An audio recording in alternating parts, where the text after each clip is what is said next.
In 2018, I uploaded this music video of a piece I wrote titled Clouds. Back then, I had made the recording using a software instrument library developed by the Vienna Philharmonic. Virtual instruments are sound collections recorded by real musicians, which are then turned into a set of digital pre-programmed sounds that can be controlled with a computer. This is easily applied with music production software used by songwriters, producers, and composers. And in my case, it makes it possible to use great orchestral sounds when a symphonic orchestra is not available. At the time, this was the best option available to me as an independent composer, and this version was painstakingly rendered to communicate the artistic intention behind this piece as faithfully as possible, despite the fact that these sounds come from a computer. However, as good as these virtual instruments are, like any virtual media, it has its limitations. In this video, I will tell you how I put these limitations to the test by making a new recording of it and playing every instrument myself as a one-man orchestra. Now, which version is better? You will be the judge. So stick around and I will take you through this detailed 4-part behind the music rockumentary. And at the end, we will put both versions to the test. This is Eka Rivera, and this is the story of a crazy 100-hour, one-man orchestra recording. It is never easy if you are a composer who writes for orchestra to have your music performed by an orchestra. That has always been a problem, and it happens to beginner composers, young composers, upcoming composers, and sometimes it has even happened to the great composers.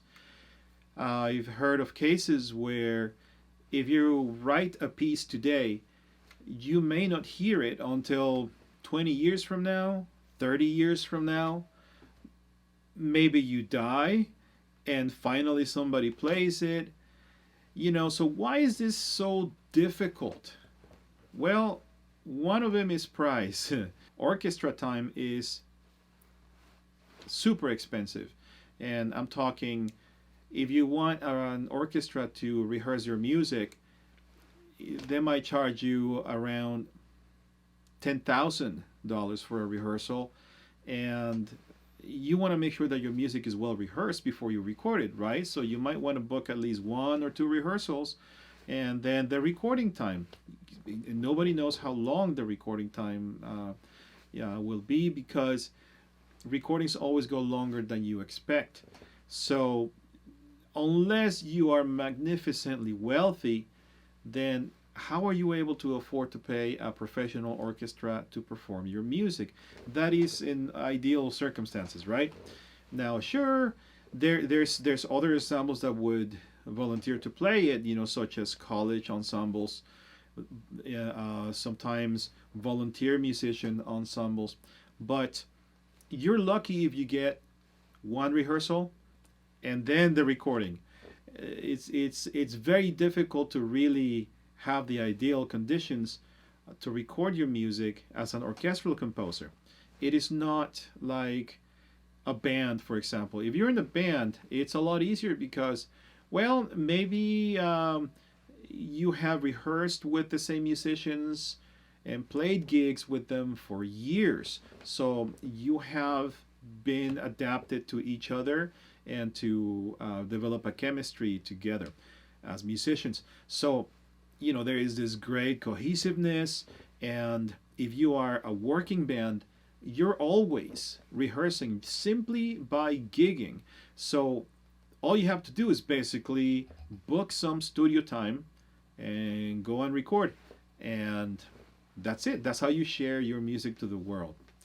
But I think one of the main reasons why it is so difficult in the orchestral world to get your music heard is, well, the classical world is a world of musicians who specialize. People who play instruments specialize on just being instrumentalists. And some musicians might play a family of instruments. In the case of wind instrument players, that if you play reeds, well, you play many instruments with reeds, or if you're a brass player, you play several instruments that are considered in the brass section. If you're a percussionist, well, you play drums, you play timpani, you play the triangle. So it's quite common for several orchestral musicians to be multi instrumentalists within the same family. So the point is, you specialize in playing if you are an instrumentalist. Then there is the conductors who specialize pretty much only in being directors, because that is also extremely demanding, and it's a whole other area of expertise that you need time to develop, you need time to study it, and also become an expert in your own right. There's also the composers. There's plenty of composers who specialize as just that, writing music, because writing music can take up pretty much your whole life, just like playing an instrument, just like being a composer. And this creates a separation between those fields, and I feel the separation very obvious as a composer, because you're mostly in a room writing. It's a very isolating type of work, and then when you're done, well, you don't really have the interaction that you would have if you were playing in an orchestra, for example.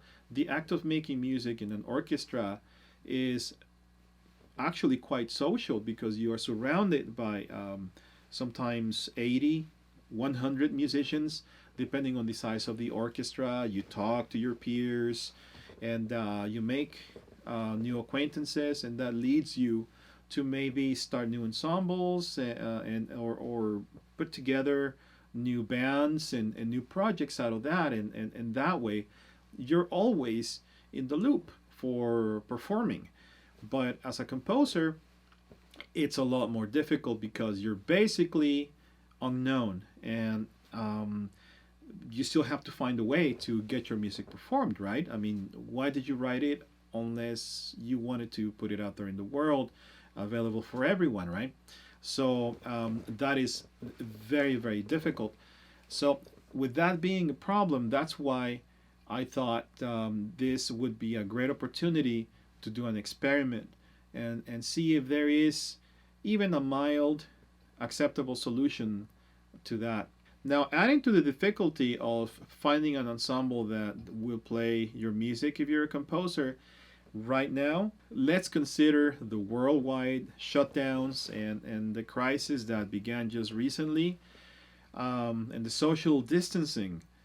How can you have an orchestra in the traditional sense if you are social distancing?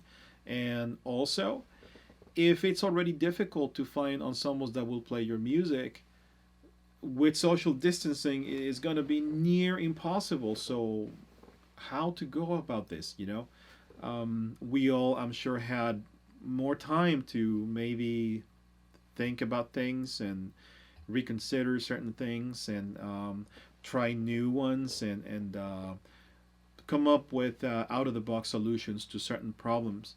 So I think that this was the case for me. I decided to try something I've never done as an experiment, and let's see what happens.